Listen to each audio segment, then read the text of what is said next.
So I have the entire Grail Country crew together today, first time in a while. So it's very nice to see all of you together. It's been a while. And we have, like, Jed actually pitched this idea quite some time ago, but it took some wrangling to finally find a time when we could all get together. But what we are here to talk about today is, what is Grail Country? Like, what is this weird little channel with all of us about?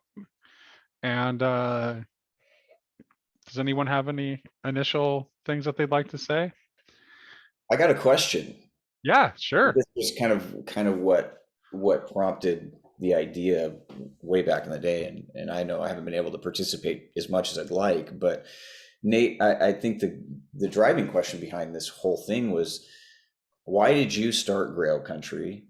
And like, what do you see it as? What is it about for you? Okay, so the real answer to that is Michael. It's why I started Grill Country. I think I started Grill Country shortly, maybe a month or two after I started I joined the Voxer, the little Voxer group. No, actually, yeah, that's right. And I had done the first conversation I did on Randos United with Michael and Julian, and we were talking about the radical orthodoxy movement. And Michael and I were talking on Voxer, and I was engaging with the Voxer community, and Michael's just like, Nate, like, you read all this interesting stuff and you always have interesting ideas. You should really start a YouTube channel and you talk about this stuff. And I'm like, okay, but only if you do it with me. And then I dragged Sherry into it, and then I dragged you into it. And I think so. The reason there's a reason I wanted to do it that particular way. It's like, I have always been of under a strong conviction that there is a massive amount of untapped potential that exists in the world that is um goes undiscovered because of our obsession with credentials. So I did not want to have a channel where I only talk to credentialed people. This is why I stuck with this. So my initial impression of Paul Vanderkleen when I first saw his channel, the first video I saw was a commentary video of his on Jordan Peterson. I was kind of like, meh. But then I saw when he was doing his randos conversations, I'm like, this is something I'd had in the back of my mind for a while, because I'd always had this conviction about untapped potential. Part of which is probably because of the bizarre collection of friends that I've always had around me my whole life, because I have a collection of friends that are very high IQ individuals who are mostly not where you would think they would be in life, right? My baby sister um, has a IQ of 156, and she works in she was until recently working as a computer warehouse manager. Now she actually just works from home managing the L&I contracts for the same company that I used to. I used to be the sales manager for that same store that she still works for. And my brother-in-law works for the state like I do, but like, that is a complete waste of his talents. And so I've known all these brilliant people that could be contributing so much to the world. And it's like, I want to find those people, and I want to talk to those people, and I want to talk to them about stuff that's actually important. And I want to help build communities around it. So that's why I was like, it was never going to be a solo act from the outset. That was like, okay, I'll do it, but only if you come with me. And I picked people who I thought that had demonstrated to me that were the kind of people I was talking about, that had something meaningful to contribute. And I could tell from my interactions with them. So yeah, that was the spark of inspiration. And that, Jed, I mean, that's why I reached out to you. It's like, oh, I knew from reading the stuff that you posted on the David Bentley Hart fan page, like, from starting like years ago. It's like, oh, this guy has something. And this is somebody I invited you in to have a conversation with me first to see how how the chemistry was, and then it's like, oh, this is like I'm talking to somebody I've known my whole life. So of course, like let's just bring him on, make him part of the crew. So yeah, Well, we may not have the credentials, but we've got the marks. I think we've all. The School of Hard Knocks can be a good education too. right, right, yeah, yeah. And of course, I do sometimes talk, I don't want to exclude credentialed people, but I don't just talk to any credentialed people. You know what I'm saying? It's like I don't like every book I read, I don't go and say, oh, I want to talk to this guy. It's like, well, Michael Martin has probably been our most frequent credentialed guest.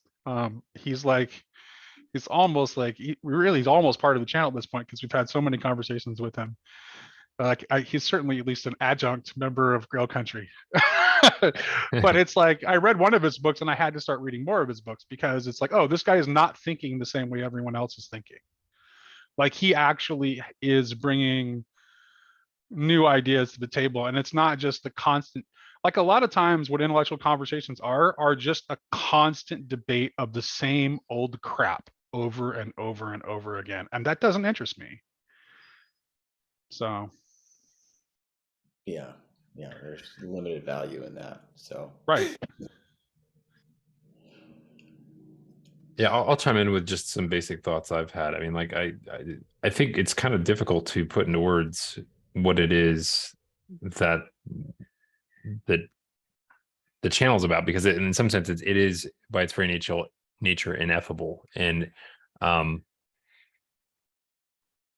I would say I guess at a basic level, like it's something about modeling, or trying to produce conversations that kind of showcase what philosophy itself is meant to be, which is, I think this conversation itself is a great example of that, which is not, as you pointed out, like not to have a debate about who's right about whatever, but like to ask the question, what is X? To walk into the conversation with the presumption that you don't know the answer to the question and that you're seeking it. That's like a completely different starting place. And I think it's kind of the heart of all philosophy, and it just has a sort of magical quality to it, when that sort of curiosity is evoked. And it's what got me interested in YouTube, period, in terms of like this little corner of the internet. I was just watching, like, people, ordinary people, regular people, not necessarily credentialed in some way, but like, yeah, just walking into a conversation and saying, okay, well, it's sort of like this, it's this sort of like faith in the goodness of reality, to say like, there's something good about, asking the question, about seeking and you shall find, and that this is an endeavor worth sharing with other people. Right. Now that right there, what you just said about about the seeking and getting and reality, like that's why it's named Grail Country specifically. Like, I would say the other thing that the channel is about is like helping people discover the grace that is abundant all around them, by whatever pathway. yeah. So Well, and I think, Nate, I think one of the things that, I've appreciated about Grail Country, and your gracious invitation to kind of be part of this is, is I think that it's like that, there's like that adventurous kind of spirit to explore, and to get off of the beaten path and take a look at the world maybe from a different vantage point. And like, as we, I think we're all pretty aware things are not going so great in the world lately. It's not going super hot. And and I think a lot of I mean, I'll bracket the fact that, I'm highly apocalyptic in my views. I think that part of what we see in the world today is owes to just a fundamental lack of imagination, right? And people trying to retread old ideas that have clearly either been, kind of outlived their usefulness, or had limited usefulness to begin with. And what we need are fresh ideas and fresh voices, and those can come from anywhere. I mean, I come Right. from, my background is not like, highly educated family. I grew up with a family of contractors, but they were brilliant people. You know what I mean? And I owe my kind of curiosity and that spirit of exploration a lot to them, and I think that's part of what makes Grail Country great. Is I think that there's not a lot of, there's no taboo topics here. Like, we can kind of get into some really interesting areas that I think shape our perspective, shape our vision of God, and maybe, I mean, hopefully at the very best, maybe inspire some people to think about how they can take meaningful action in the world. I think part of that is because we don't have much fear of being wrong, because none of us believe in a God who is like some sort of like test like master test giver who's like giving out like these test questions, and if you don't have the right answer to the question, then you're failed, you know, and you're voted out of existence. Like that's I not. have Go ahead, Sherry. I have this scene playing through my head when I think about what is Grail Country. You guys are gonna laugh, okay?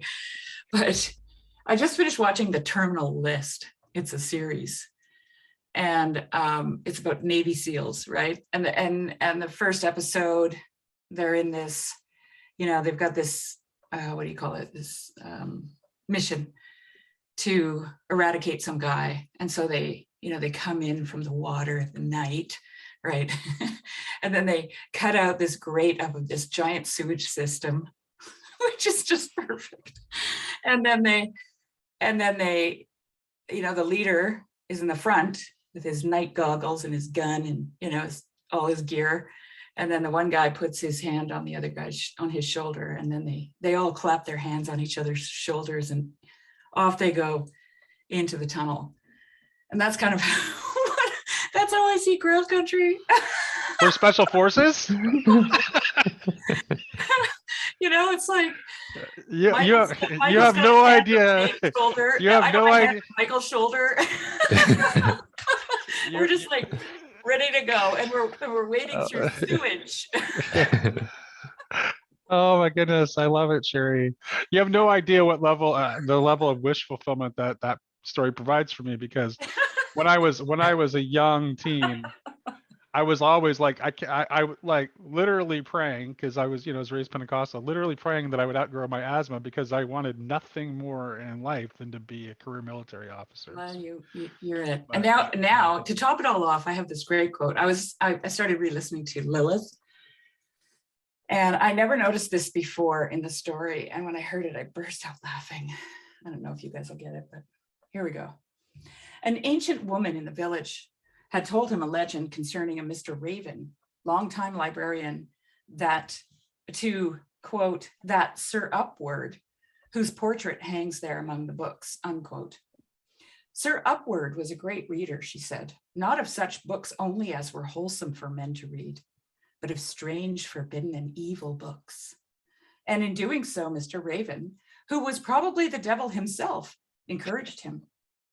Suddenly, they both disappeared, and Sir Upward was never, ever seen or heard of again. I was just like, yes, that's Grail Country, folks. yeah. That's true. Yeah. We definitely don't shy away from things that are seen as, out there or dangerous, or whatever thing people might think. That's very true.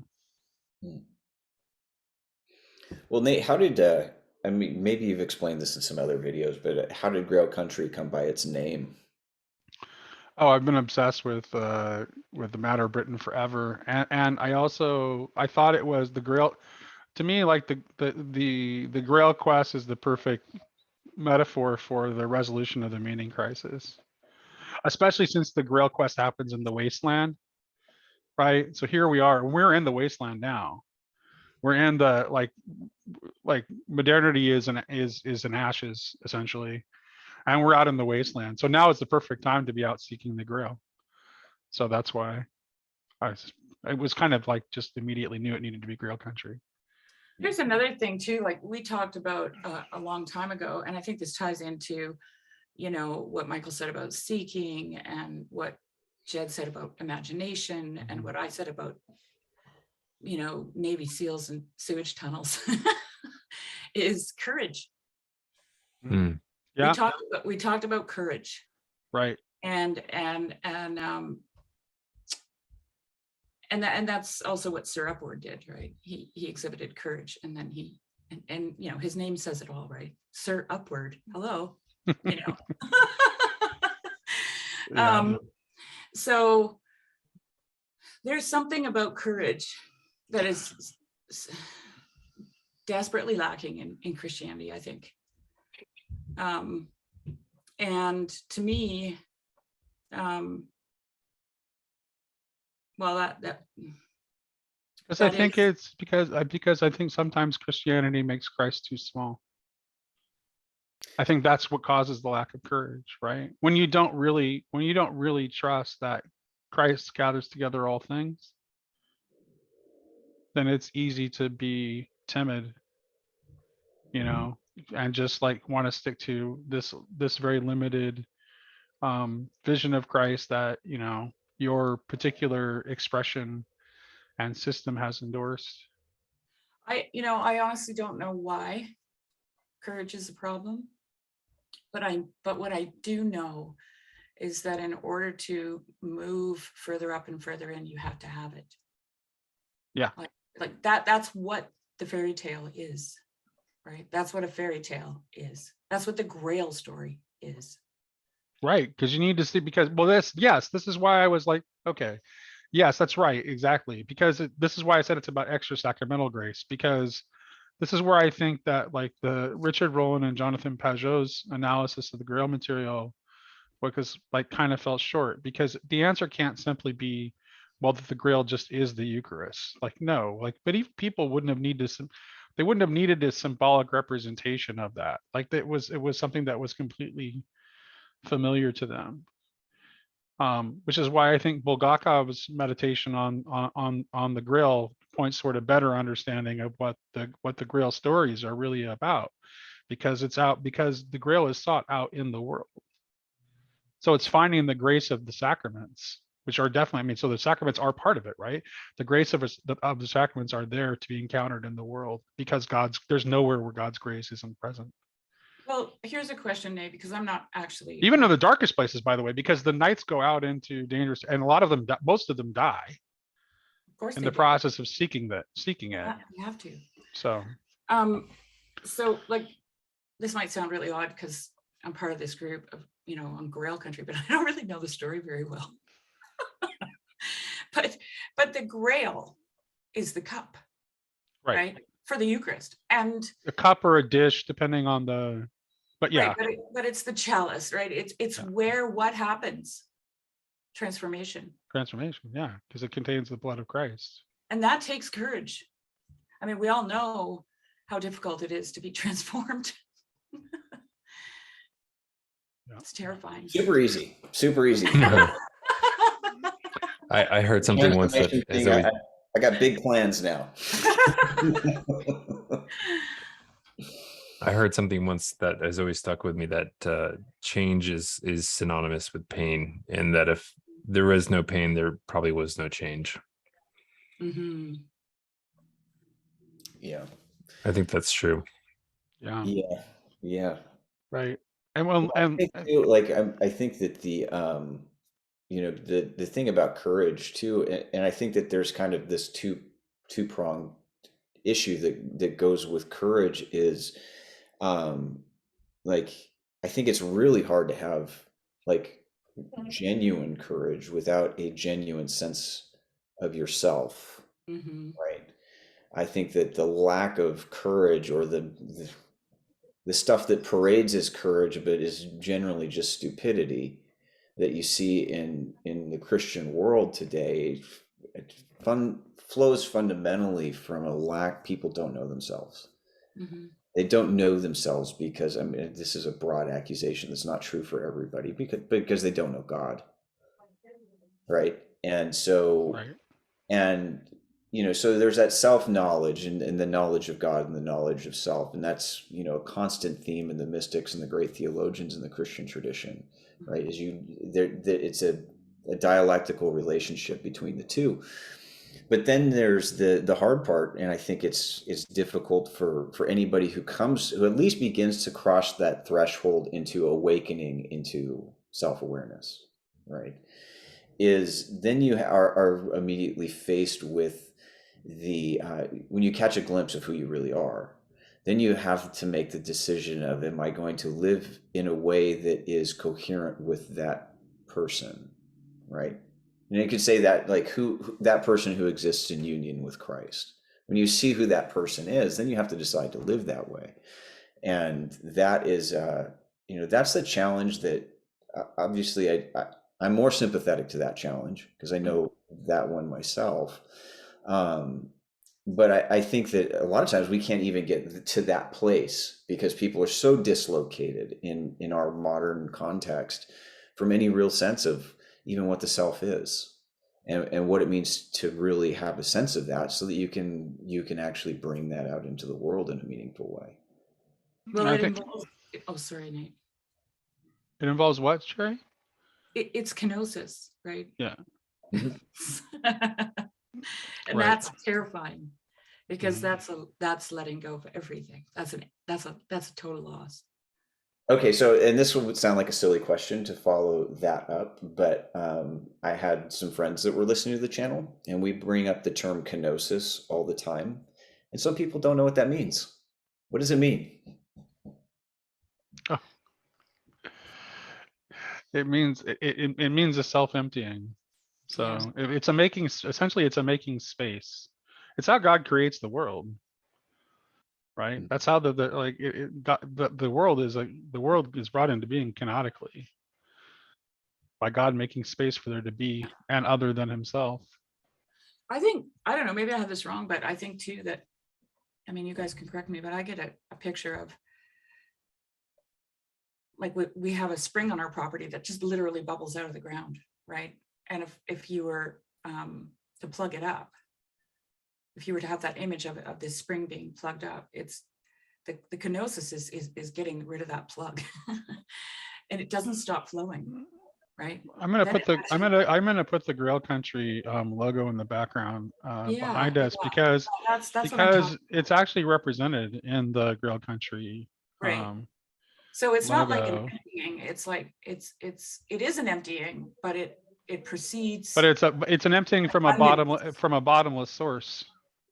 right? So it's my sister who I talked about earlier is also happens to be an artist, and she drew the Grail Cup like that in the initial draft that she did. There were other parts of the image, that the other parts of the original image I got from her that I did not like, so I made her redo it because I actually paid her. I was a paid customer. So I actually was okay with saying, nope, I don't really like this. You got to redo it, Emmy. Emelita is her name. She's half Filipino. Emily, her last name, well, her maiden name was Villar or Billiar. And she drew it that way, where it looked like a living thing, and I'm like, I love that. Like, I love that idea of the as the Grail Cup is like a living thing, so that it's almost like an extension of the tree of life. And I really like this kenotic image of this, like, this kenotic outpouring from this living Grail that's clearly a bottomless source. Mhm. So I was like, Of I just had her redo the rest of the image so that it was more in line with what I had in mind. yeah. So Yeah, one of the things, I have a question. I will preface it, but it's a kind of an open question for the group, because I think that one of the things that Grail Country does very well, across everything that I've interacted with here, in terms of, not so much the stuff that I've been on, but the stuff that I've watched, is, I think that, like, part of part of why there's a space for a place like Grail Country is there's a craving for um, uh, in the Christian world, there's a craving for something uh, that is not a departure from the past, but carries the past with us, but in a new way, right? Mhm. And I think that so a lot of what Grail Country does in its own small little way is I think it models a sense of like what the future of Christianity might be Mm, and what it can look like. nice. Yeah. And so my question is this, and I'll have to jump out because I got to send out I'm working too, so I got to send out a work text real quick. So I'll be here, and you guys won't send in my text. But my question would be, and I would really love to hear from all of you, is just like, what do you think that future, the future of Christianity, might be? And I know that's kind of a big general question, so feel free to take it however you'd like. But I'm interested because I think that that's what's interesting to me about Grail Country. So anyway, I'll be back. Wow, what a great question. Mm, I'll let other people go first. I'll let Michael go first. I don't know. I guess just to build on what we were just talking about. I think it definitely there's some element of courage that's involved in whatever that is. That was always an early fixture of the church was being watered with the blood of the martyrs. And I do think like courage is a really embodied act. And so it's I think part of the reason we have such a lack of it is we're not in communal structures where we can be exposed to that courage. And I do think even as something as simple as like what we're doing here, again, doing the what is question of philosophy, is there's a courage in that, because again, it presumes this starting place of not knowing, which can be awfully scary, especially for a certain, I mean, I'll lump myself into this category of people that like have a lot of their identity wrapped up in kind of having some sort of knowledge or knowing of what's going on, of being, some semblance of quote unquote control. And so so I do think I'll leave it there for now, but yeah, I think courage is the thing to be looking for in terms of where the true church will be springing to life. Mm. The fertile ground kind of thing. I would say courage to listen is a part of that, a big part of that, because like I think what I see too much of, and this is this is really cuts across everyone in Christianity. It's not, I don't think that like Catholics or Protestants or Orthodox are more likely to show this tendency, but there is definitely a tendency to kind of be obsessed with whatever the form is that you're in, as like the form.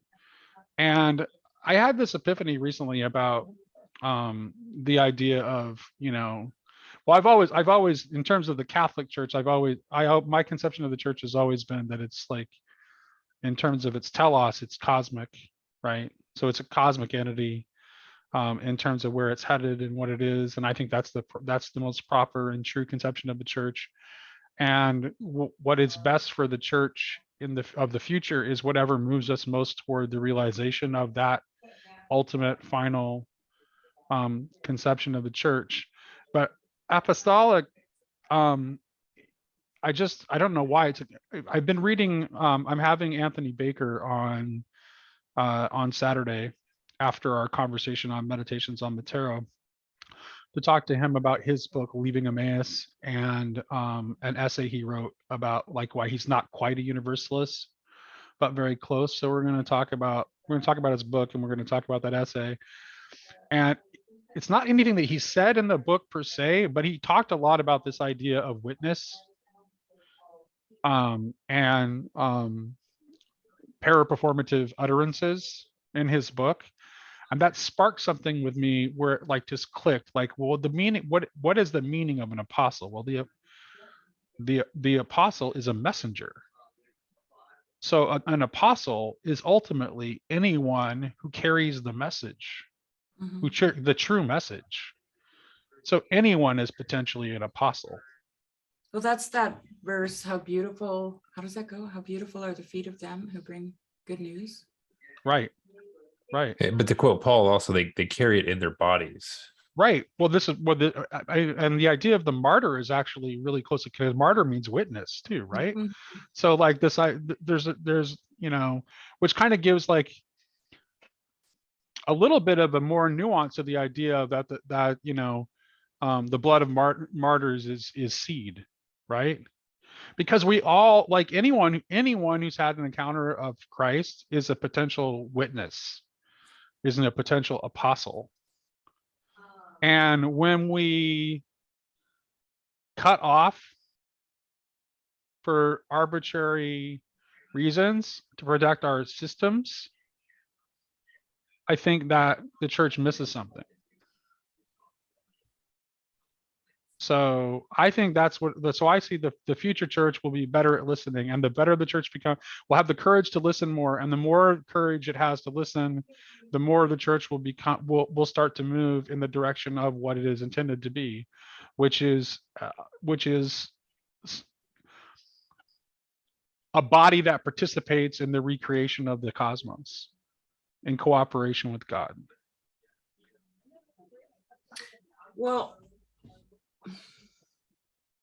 like this whole idea of what is the church, I can't remember exactly how Jed phrased it. Was it what the church is supposed to become or what the church is becoming? But either way, I feel compelled to kind of define what that means to me, what the word church means to me. Because I don't think that I understand it the way a lot of people do. And to me, the church is the cosmos. It is the matrix. It is the place of becoming, right? And I mean, I could be theologically way off in left field with that, but no, but it has to be. What else could be a what else could be a proper bride? What else could be a proper bride to the logos of all things? That has to be the answer. Right. So, but here's where, okay. But wait, let me finish One my caveat thought. there, as I agree with Sherry, I agree with you 100%. But finish your thought, and then I've got there's something I struggle with that. So Yeah, okay, no, that's fair enough, and I'm eager to hear it. But I just wanted to say that for that reason, I take when I first read Barfield, I was just like, oh yeah, like this is how I saw things. I saw this like final participation, withdrawal, and an original participant. I saw that pattern, right? And I knew that we were in the midst of this withdrawal. And we always, as Christians, we talk about the hope that is within us, the world to come, all this kind of future, leaning language. And I sense that the whole world, okay, is moving toward this final participation in a very accelerated way right now. That I feel that. And I don't know if I could articulate it theologically, and but like Michael said earlier, there is no transformation without pain, right? And so we're in the midst of transformation, and which will be painful and will be, I don't know, I don't want to say tragic because it's actually not, but it feels like it, right? Something like that. And so as for the church, if you want to talk about a church proper, I would say that it's something like the 144,000. Okay, so thank you. Yeah. But okay, so I got there, Jed. Well, here's what I struggle with is not so here's how the problem of translation in our culture, right? So when we say the church is the cosmos, we mean something by that, or the 144,000. We mean something by that. Mhm. That I think, at least with the four of us, just knowing from our interactions, that means something incredibly mystical and spiritual that has a real world effect, but it comes from a different place. And so, but when we say that, I think the struggle for me is detangling the church from the historical phenomenon of the religion called Christianity. Yeah, Right? but what if you think about the Jesus saying, "Don't pull up the tears," Oh no, I think that right? I'm not saying we have to make that demarcation in like some sort of authoritative way, but I think in terms of just in discussion, like, okay, I think the church is the cosmos, that kind of qualification. Well, are we talking about like an end state that looks like the 16th century Tridentine Mass? Like, I mean, what are we talking about when we're No, talking? I mean the I restored mean, like, cosmos. I mean, you know what I mean? Like, so because I also think kingdom is another descriptive word that works there. There's a lot of like, what kind of when you're talking about the church and its future, which I agree with, it is the cosmos, it is the matrix, it is the womb, it's the mystery of creation itself. 100% agree. But when we talk about that, we mean something. There's a content and a meaning that the average person who's just hearing church, there's a whole different set of associations there that may not have much to do with the church as the cosmos in the final estimation. It may have just been a part of its historical development. Do you see what I'm kind of getting at in terms of the struggle behind the definition and the sure. technology there? It's not because I Yeah. disagree, because I do agree, but it's like, well, what do we mean when we're saying that? Well, be- oh, go ahead, Nate. Oh, I was just gonna just really quickly because of the kind of limited finite creatures we are, the only way for us to actually work out this process is through history. Yeah. And it's going to be, it's going to have its ups and downs. It's going to have, I mean, it's not all Well, see, smooth sailing. this is to me this is a one in many thing, right? Like we can't just have this amorphous unified blob. Like, we need the particular. We do. Yeah, need right. the So particular, right? one thing I'm not suggesting, and I'm glad you said that, Sherry, because one thing I'm not suggesting is that you can just like, you can't worship at the Church of the Cosmos. No. You have to, because even though that is the telos of the church in its largest and fullest sense, you still are a limited human being that exists as a temporal, limited creature that still needs to have an embodied and particular means of participating in within your own frame that ultimate what will ultimately be that cosmic structure. Well, this is what I don't know if this is going to explain it very well, but this is the everything needs to touch for me, right? So you have all this particularity. I'm particular, you're particular, Jed's particular, Michael's particular, right? But we all need to touch. And the purpose in that is for our own transformation and the transformation of the other, right? So it's like, is the church a particular thing? Yes, but it touches everything, right? And so it there's a, like, I just don't know how separable those things are. Like, in my mind, anyway, it's really hard for me to separate them. Well, it's like trying to separate. It's like trying to separate the logos from Christ. It's the same. Right. It's the same idea. You need to have the particularity and the universal together. Well, I think that there's to kind of show my hand a little bit. I think like the things that I think that really are kind of what we call them, like afterthoughts in the final estimation of things in evaluating what the church is and what the church has always actually been. And I think this is the association that I'm trying specifically to avoid, is that the church is not Christendom, No. right?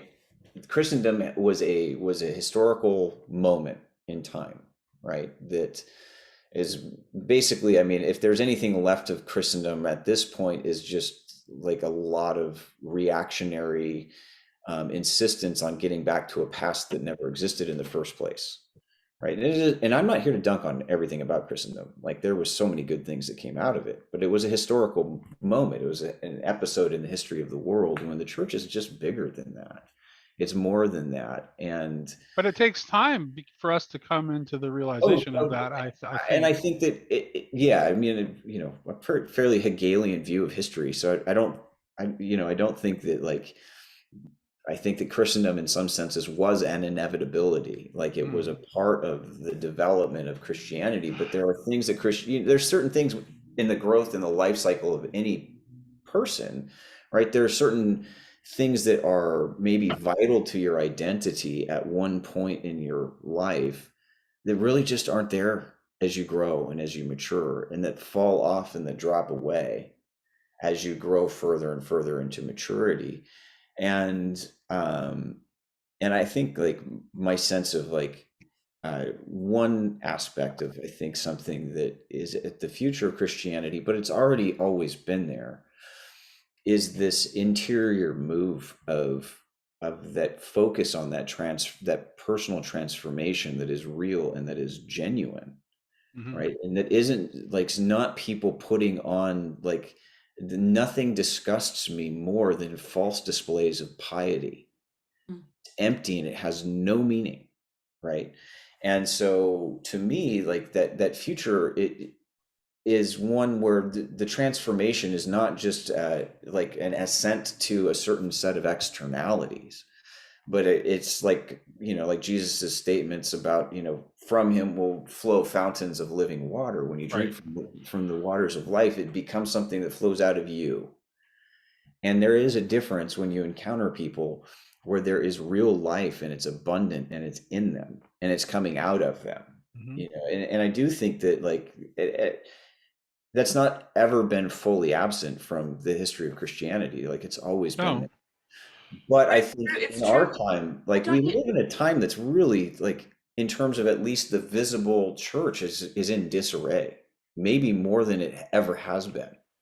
Well, because I think that's because particularly, okay, that's particularly pronounced in North America, where the church as it exists in North America is deeply tied to modernity, and as modernity collapses, that's going to also impact the church, because the church in North America is mostly a Protestant expression that was born of modernity and deeply tied to modernity and the presuppositions of modernity. So as modernity falls apart, it's going to be challenging for the church. But I would say that maybe the best shorthand I can think of in terms of what the church looks like right now in the world is the church is the friends of God who are cooperating in the recreation that God has always been undertaking since the fall. Curious, Michael, what you're thinking about.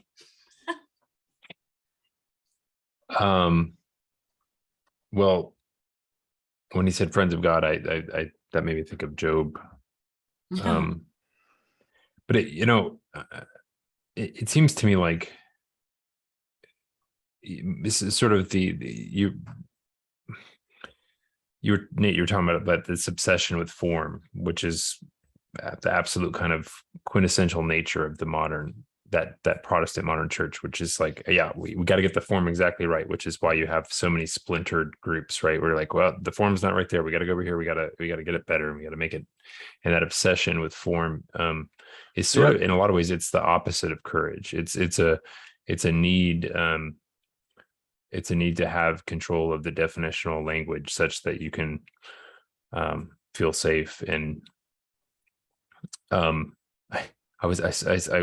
this group I'm a part of, we're reading this book. I have it here. It's George MacDonald. You would like this series, Sherry, because it's like a basically going through the unspoken sermons. And we had like an introduction last night from Ron Dart on George MacDonald that was really fascinating. I didn't know a lot of the stuff he was talking about, but one of the things that came up in the conversation was a conversation between, I think it was Tim Keller and John Piper, where they're having this long conversation about C.S. Lewis and, you know, how much they love him, and then the topic comes up of, oh yeah, he was so influenced by George MacDonald, and then Tim Keller is like, well, yeah, I'm not even sure, you know, George MacDonald's a Christian.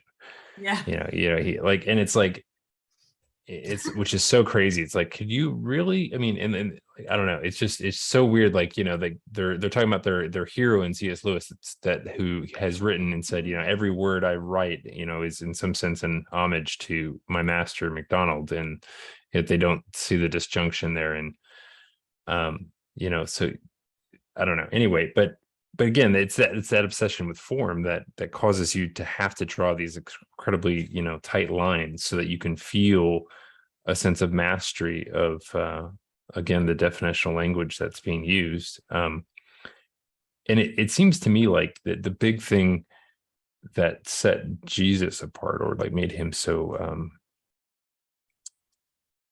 stellar and outstanding in his day, was the courage he had, was always motivated by this ultimate trust in, you know, in God being the ultimate judge. You know, he could say things and not really care of how they were perceived, because he knew, you know, at the ultimate judge of this is God. And I think that's where the courage really comes in, is this kind of inner sense that there is a just judge that will give the final opinion and rule on these things we're doing, and to be willing to kind of leave it there is very difficult for us, I guess. Yeah. Sorry, that was kind of a ramble. No, that was good. That was good. I couldn't help it. Your story there. It's like, well, that is a perfect example. The example you gave of, you know, the Piper Keller conversation. That's a perfect example of what I was talking about when I said the problem is that some people have a Christ that's too small. Like, that's a perfect example of having a really small Christ. I mean, who has a bigger, more expansive vision of Christ? You know, Piper and Keller or MacDonald? Well, the answer is MacDonald. Mm-hmm. It's not Yeah, even One thing that now, which do you think is a better representation of the logos of all things? yeah, it's not even close. Mhm. Right. But I'll tell you this. I mean, When Jen- if he's not, if you know, if for some reason they're right and McDonald just is not a Christian, which of course I think is absurd, but if he's not a Christian, then he is exactly the kind of pagan that I aspire to be. Yeah. Well, what would you couldn't call him pagan though. Would they just say, what do they mean by that? Mean, did it? They don't know They what just they mean mean by heretic, that. I suppose. I know, yeah. They It's don't so know what they mean by that. But Jeb, when you were talking about you know, this outflowing, you know, meeting people who just have this like abundant life within them, immediately my mind went to, yeah, and they're not all Christians. Yep. No, that's right. That's why I said friends So, of God. That's like, why I said friends of God who cooperate right. with the recreation. Because here's the thing: it's And like this is what they Enoch are represents. they are Christians and they have encountered Christ, like with my Christian language. And I would not insist that anybody who is from another tradition use my language, but this is the language that I have as a Christian for understanding that, right? Which is to understand that God, that mode of God, which participates with and is activated within the human form. So there, I think incarnation is inevitable, and I don't think there have been other metaphysical approaches to understanding incarnation other than the Christian approach. But understanding that connection and friendship with God through the logos of all things, regardless of what language you use to describe that, because it's ultimately not reflected in your language. It's reflected in your being. Well, this is the word made flesh, right? This is the thought and act being as one thing with God. That's what the incarnation is, right? like if God wants a drama, he makes a Shakespeare, George MacDonald. Yes. Right. Right. Right. So Right. that is incarnation. That is word made flesh, and that's what we Right. are. Right. I think this is part of what I think, this idea too of the way you're using word made flesh. This is part of what I think Catherine Pickstock meant in After Writing, when she has that line about how, like, the words of consecration of the traditional Latin Mass, like, this is my body, are not only not of ambiguous meaning, but they are actually the source of meaning of all other words. Well, I here's think an that there's- idea. It just came to my mind. I just have to throw this out here because the transformation happens in the cup, in the Grail, right? And we're talking about word being made flesh here, Mhm. like incarnation. And Jesus says, please let this cup pass from me. Mhm. So I don't know. I'm just thinking out loud. It's just like click, click, clickety click. in Which my means head. that Jesus experienced the same fear and doubt that goes along with our limited, finite experience of that Which is we why you did, need and he courage. comes through it. Which is why you need courage. And but that cup is pain and suffering. Mhm. Well, it's the loss of self. Yeah. And that, like, in order for you to, like, anybody who just I don't know, self-denigration is not good, right? You don't need to denigrate yourself. You need to lose yourself. Yeah. There's a big difference. And so you have to know that there's If you really lose yourself, like Michael said, you're not liking it, okay? Like Vervaeke said, suffering is the loss of agency. Right. Yeah, That's like what happened to Christ. He lost his agency. He got nailed to a tree. oh, and he had to give up. I mean, he gave up agency Right. in order to do that, because he had the ability That's the cup. to Yeah. subvert that whole process if he chose to. But it was not my will, but yours be done. Right. I think it's not, but it's, you could also express it just as much as the gaining of the self Yeah, through absolutely. ceasing to identify the self as the character that you have in your head. Whoever will save his life will lose it. Whoever will Right. save, it's the same thing. It's like the self is something that you always have and you always have to let go of. And it's like so you have to understand what it is. It's how Right. we make room for that's how we make room. And I won't go on like some Vedantic trip, but the answer is Jesus. Like that is the self. Right. Right. That's right.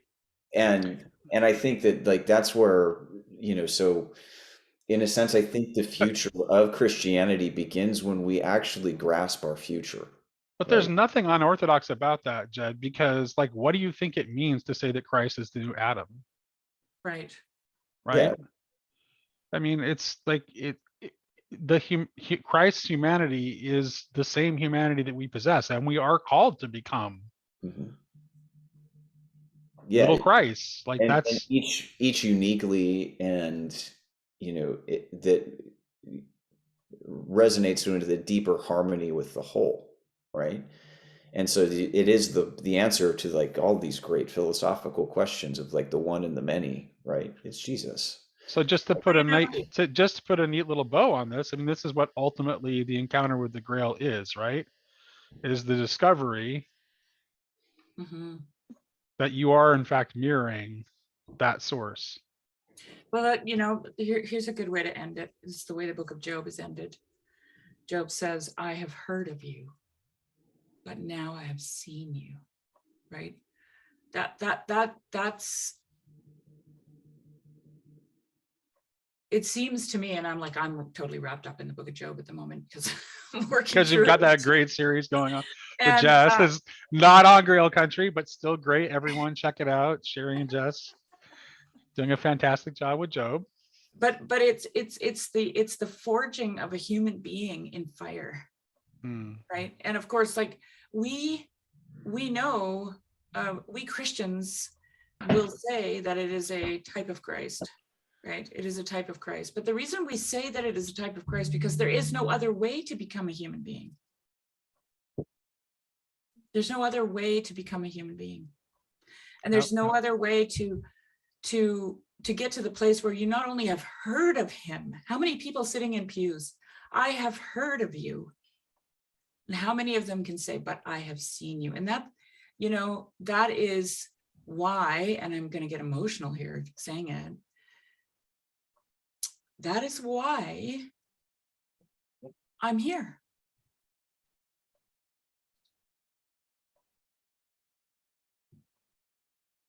God bless you, Sherry. We love you. Absolutely. So just want to make so this shows what a rank amateur I am, because like if I were a real YouTube professional, I would have said this at the beginning of the video. But speaking of courage, which has been a theme today, I am in the process of discerning whether I should move on from my comfortable state job with very good benefits. And so I have broke down, and Grail Country now has a Patreon, and you will find the link in the description below this video. And please like and subscribe. Yes. Thank you for listening. Please do. As we have answered the question, what is Grail Country today? Mm-hmm. Thank you everyone for joining me. Yeah, thank This was you. great.